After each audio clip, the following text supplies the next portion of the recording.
Sister Catherine, I have been asking everybody about their journey when they were children, about people who were a great influence on their faith, and about their choice to become a Sister of St. Louis, or the call and the assenting to the call. Any stories that you want to tell us about that? Oh, I suppose my biggest influence was where I went to school, and I was taught by the Sisters of St. Louis, and I was really impressed just by a certain, I suppose you could call it charisma now, that I was very aware of.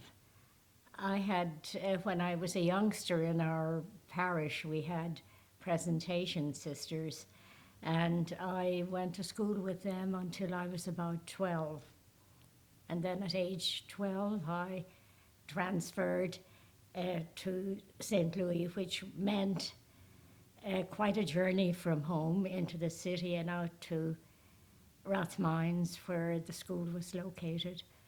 So it was a good change, and I loved it from day one, even though it meant a long journey going and coming every day. But I made good friends, and I loved the sisters, and I think that's what made the impression. Sister Una and Sister Bridget Clare remember a moment, and it's not always a huge moment, but just a moment when they suddenly thought, I will be a sister. Do you have a moment that you remember? No, because I think it was more of a gradual coming to a decision over the summer of my final year in high school. So it wasn't a significant change or anything that happened. It was just gradual. And because I'd been close to the sisters and enjoyed, visiting with them, that I found it quite easy then to make the transfer. Even though when I told my family, my father was not very happy. He was very upset and said, at the first time I saw my father cry, because he said, we were the first, there were 7 of us, and he said, you were the first to break up the family. So he was very much for keeping the family together to an extreme, really, because the normal thing was for children to move on and move out, but he liked to keep the family together. Did any of your brothers or sisters also join religious? No. They wouldn't hear of it. Can you tell me more about your childhood in Ireland and the kind of influence you had on your faith, and stories from your childhood? Not very exciting, really. We lived about 1.5 miles from the village where I went to school, to primary school initially. And that was with the Presentation Sisters in Lucan, a village which is located about 8 miles west of Dublin City. And there was nothing really exciting about it, just normal process. What year did you, if you remember the year that you joined the Sisters of St. Louis and took your first profession, can you talk me through that, and then when you came to California? Yes, it was 1949, and I entered on September 24th. Ours was the largest group of young women who entered St. Louis. At that time, or since that time, there were 32 of us to begin with, but I'm not sure how many were professed, probably 26 maybe. But it was a very wonderful experience. Most of the sisters with whom I entered with had been in boarding school, It was the most common way of getting secondary education in those days because there wasn't a secondary school in every village. I was fortunate in living in Dublin, and even though it was quite a journey to where I went to high school, but it was a wonderful experience. So in 1949. 1949. Yeah, 1949 I entered in September, and then the following, and it was a very lonely time because my family were very, very lonely when I was leaving because I had never left the home before that. So that was, it was kind of a sad experience, especially for my father.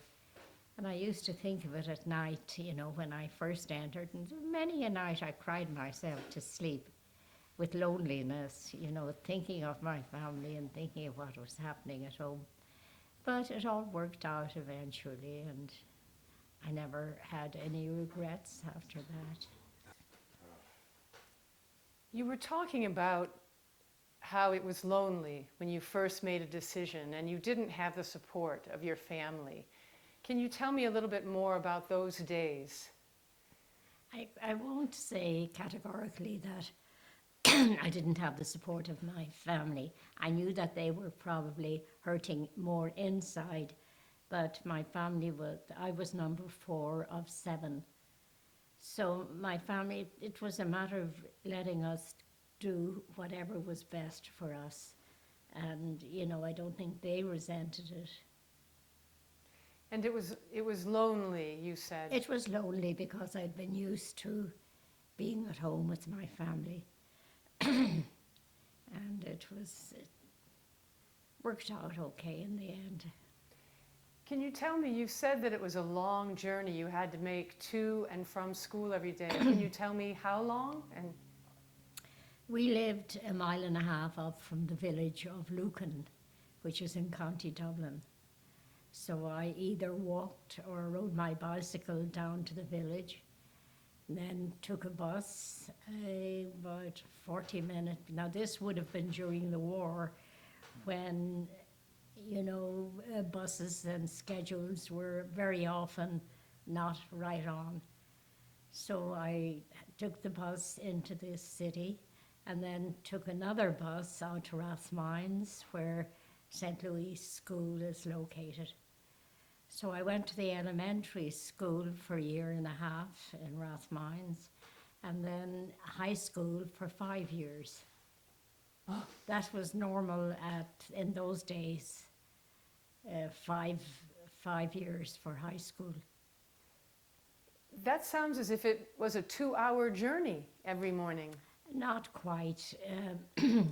Probably 20 minutes down to the bus and then a half an hour, if you know, on the bus into the city, and then about 20 minutes out to the high school. You said you made your, I don't know the exact words, you joined in 49 and then you would have made your first profession in 52.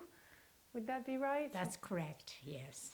So if you can repeat my question and tell us, in 1952 you joined, and then the year that you came to California. Yes, in 1952 I was professed, first profession, which was for 3 years. It wasn't permanent until you made your final profession. So those, then after that was 1952. Was it 1952 I came out here? Or 1953? 1952, I think. I came to California, and that was quite a shock, because the last thing my father said to me when I was entering, he said, "Now, Kathleen, don't be too eager to leave the country." And of course that stuck with me, and I said, how? I didn't mind the possibility of going anywhere, but I was very conscious of how my father especially would have felt.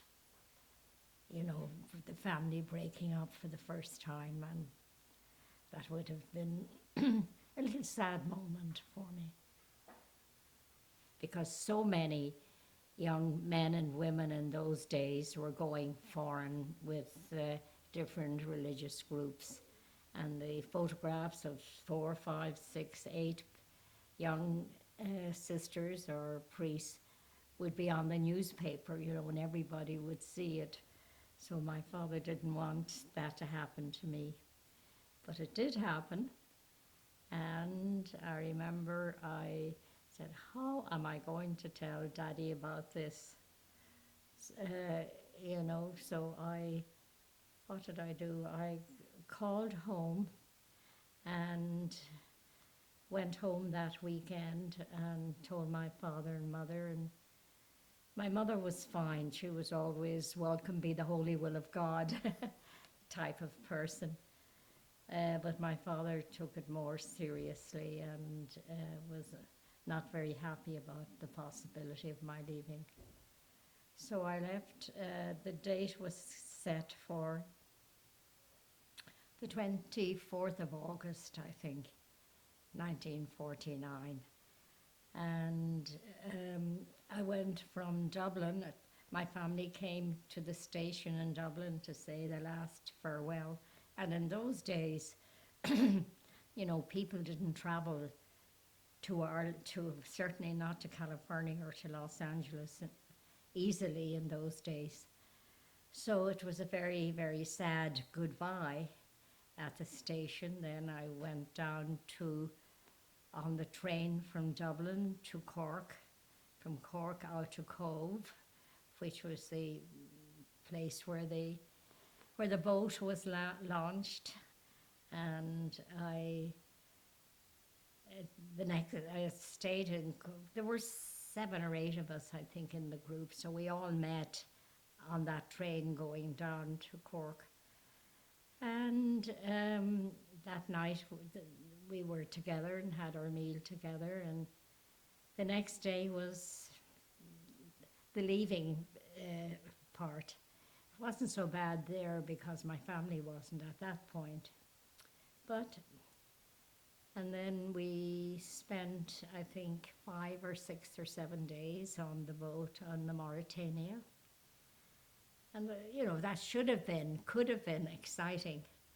But none of us felt it exciting because we were all nostalgic about leaving Ireland and leaving home. And in those days, there was no guarantee that you get back. So that was the hard part. If we knew we'd be back in 5 or 6 years, that would have been different, but we didn't know that at the time. But fortunately, it worked out that the rules were changed and we came home quite easily. And what was it like arriving in America? Let's see now, how was it? We got off the boat in New York, and it was a strange coincidence. I had an aunt whom we didn't know very well. She was married to my mother's brother, who died at an early age, so we didn't know this aunt very well. She had a rare bookstore on Fifth Avenue in New York, and she had been over in Europe picking up some books and things for her shop. And it happened that she was traveling back on the Mauritania on the 23rd of August, or 24th, the same day as I was. So she was up in first class and I was on D-deck. So I went up and visited her a few times, but we didn't know one another very well at that time. And then it's quite a journey from New York to California. Yes. Well, actually, I don't think we stayed over in New York. We got a train in the afternoon. We probably arrived sometime around 11 o'clock in the morning. And in the afternoon, we had a train to Chicago, Dearborn Station, I remember it. so well. And then got another train from Dearborn to LA and travelled overnight. And that was strange too, travelling overnight. And the only nice thing about it was I was among 7 or 8 others whom I knew from Ireland. So that made the break just a little easier. Are any of those 7 or 8 here? Oh, they're all here. Sister Una, I think, was one of them.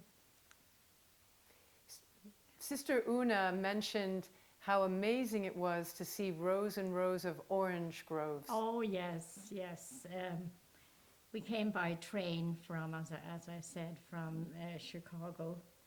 And coming into Los Angeles, we were told, say, you're going to arrive in LA at 11 a.m.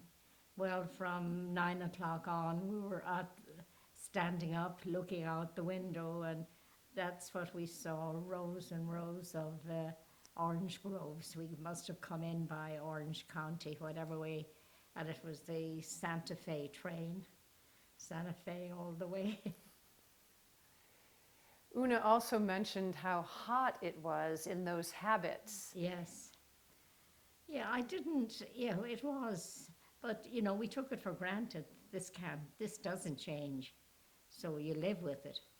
And, there were so many other new things and so many experiences and so much to see and to try to get a handle on. And the main thing was getting ready for school. We came in on, say, the 23rd, 24th of August, and school started on the 4th of September. So getting ready for school and teaching in a new country, and the sisters who were here, we had a wonderful superior at that time. She was the first one who came to America, Sister Ronan.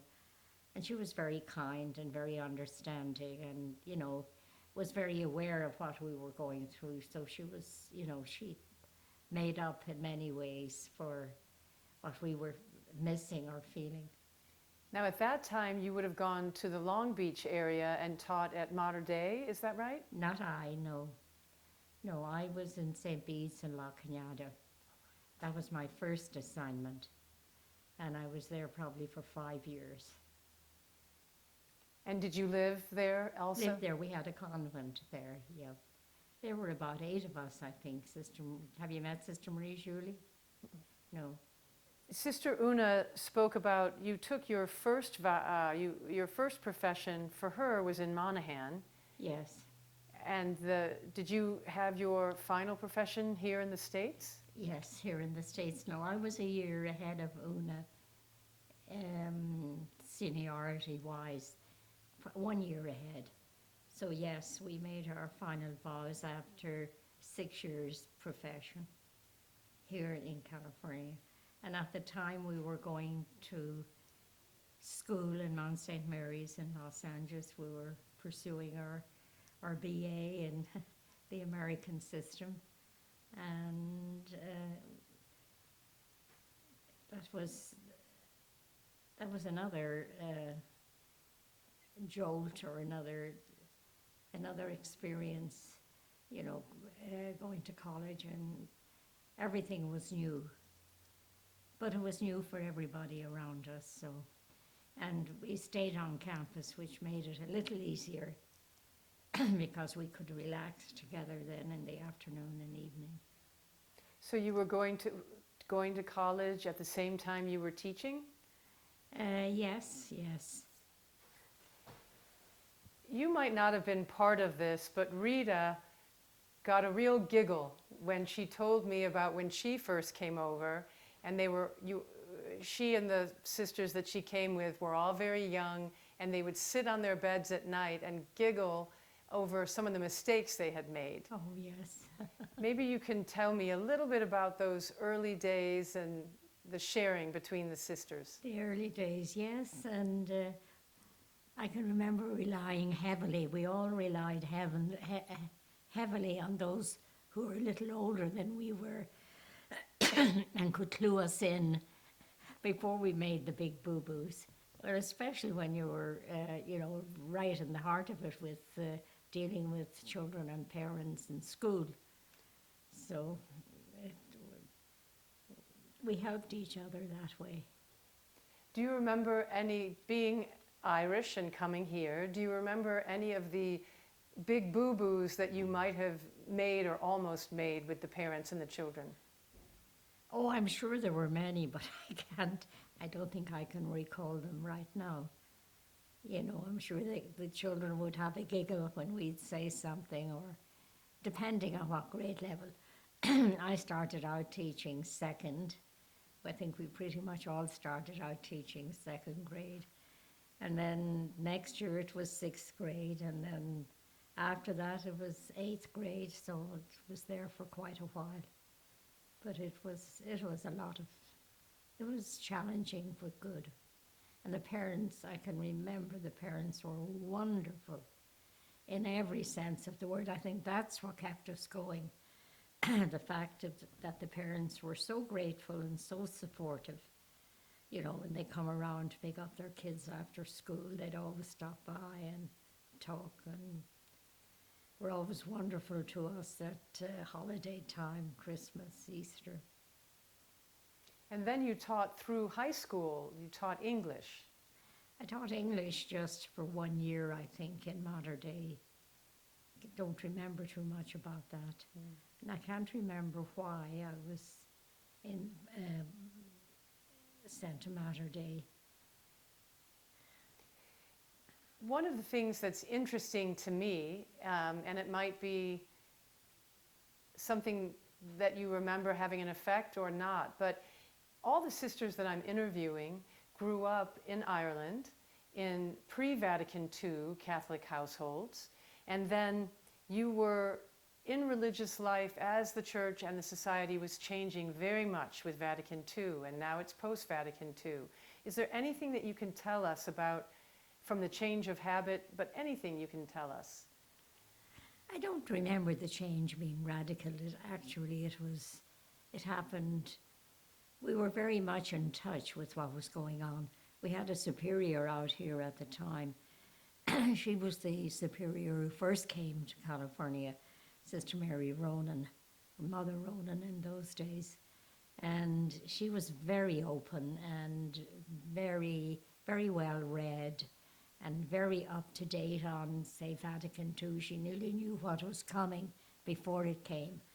So it was wonderful living with her because she was so full of enthusiasm. One of the most difficult questions or the sisters find it difficult, and that's interesting to me to answer, is that when you do profess and you become a sister of St. Louis, there's a charism towards a world healed, unified, and transformed, and each sister lives that out in a different way. Is there something that you can tell us about how the charism might have affected your life or work? Well, in those days, it wasn't expressed precisely like that. Healed, transformed, and what's the other word? Healed, unified. Healed and unified. That has been our charism always, but it wasn't expressed quite so precisely in those early days. So we just lived life, and we weren't always made conscious or were conscious of what we were living, and we had very good relationships with the parents of the children, with the priests in the parish, and it was just very, at least I found it very encouraging. Both going back to the moment when you're in Ireland, both Sister Bridget Clare and Sister Una remember the moment that they were told you're going to California. And I don't know if I've asked about the moment that you were told. I was still, I wasn't a novice, I was fully professed, but we were still part of the novitiate. So I remember the superior called us in I think there were about 8 of us. She said, I'd like to see you after supper. So we all went in after supper and were standing or sitting around. And she said, can you guess what it, and in those days, sisters were going to Africa and going to different places. So she said, can you guess? That's all she said. So somebody piped up, is it Africa? And she said, no. So finally she said, it's California. So that was the precise moment. Had you wanted to go to Africa? No, I didn't volunteer, and I wouldn't have volunteered. I wouldn't have volunteered for California either, because I knew that it would have, we were very close-knit as a family, and I knew that any breakup like that would have been very hard on my parents. So, while you were teaching those children and the wonderful parents, was there ever a moment when there was an interaction with a child or a parent and you thought, this is why I'm here? I suppose not specifically, I can't remember, but I'm sure there were many, that because that was the surprising thing, that parents were so appreciative. I'd say, what are they appreciative for, I'm barely struggling, finding my own way, through life in California and the school system, and, everything was new.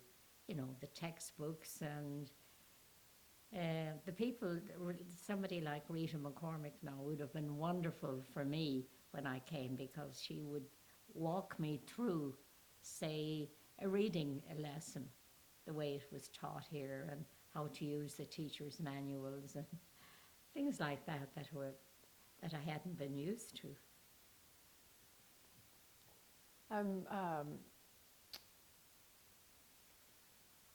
I know that through 60, I'm trying to count the number of years. I'm not very good at math, but it's about 64 years that you've been a Sister of St. Louis. Probably about 64. Are there moments that when you think about it, of great joy, or moments that really stand out in your mind? Yes, I suppose the first one would have been when I made Final Profession, which was out here, and that was a decision, and there were probably 5 or 6 or more of us in the same group making Final Profession on the same day, and that was a moment, and a very important moment in my life. You said how sad it was, and it must have been so sad to have your mother and father in Ireland. I'm wondering if you were able to get back right before they passed to see them. No. What did I see now? I can't remember the dates precisely. But I would have been back and would have seen them. Not for that reason, but I wasn't there when they actually passed away. But I would have seen them probably a short time before that. And then were you able to go back for the funeral? No. We just didn't do that. It wasn't easy to do that in those days. No, it wasn't expected, really. We didn't expect it, and I guess our families understood or tried to. We've talked a lot about the handing off, as they say, from the global north to the global south, and that a great number of you came from Ireland, and now there seems to be in the congregation of Sisters of St. Louis a kind of handing off from Irish to America down to Africa. Can you tell us what you feel about that? I'm not sure I understand that there are fewer sisters from Ireland and America joining, and now there's a big number from Africa, but the population from Ireland is aging. Yes, Well, it's very exciting for us, I think, to know that Africa is moving ahead and that the African community or communities are progressing just so well. And yet the Irish and the American, we're all dwindling, as it were. But I guess we've been waiting for that for some time. It's no big surprise. Is there a story, any other stories about being a Sister of St. Louis, or memories of others, maybe others who have passed that you'd like to share with us? Maybe there are sisters you were very close to who aren't with us anymore, and you would like to tell us about them. Well, I guess we're all in California, I guess, in the community at large, very grateful to Sister Ronan, who was the first superior out here. She was a woman of great courage. She did things that many others wouldn't even think about. For example, settling in here in Woodland, in Louisville, in Woodland Hills. I can remember that because I was living in La Cañada with her at the time when we got this place. And I can remember her coming out to go over. Somebody from the diocese had called to say this property is available, take a look. So she came out and took a look and loved it. And she had a tremendous vision. Even though we didn't have any money, as it were, or the wherewithal to develop. But somehow she went for this place and decided immediately that we would have a high school here and, communicated with the diocese and got things rolling. She had great courage and great enthusiasm. I'd love to know more about her. I'm sure the archives we can find. I've heard a lot about her. Yes, she was a wonderful lady. She was just a very unique type of person. She was fun, and she did things like we would go places for drives, or when it was unheard of that sisters would have vacations. We went to summer school at Mount St. Mary's or Immaculate Heart College. And after that, we always had a vacation, and Ronan would rent a home down in Dana Point or San Clemente, and we would go down there for a couple of weeks before school opened, and it was wonderful. And American sisters could never understand how we could do it, but it was taken for granted for us because that's what we did in Ireland. We always had good vacations. Now I'm imagining you in Dana Point. I don't know what year this was, but were you down in Dana Point at a beach house all in your habits? Yes, full habit. And then we would, I forget whether we changed in the house or not, or whether we went down to the beach and found a little quiet place and changed on the beach, which was illegal. And I don't think we knew it at the time. You would change into swimsuits? Into swimsuits, yeah. And have her swim and enjoy it. Because we were very used to doing that in Ireland.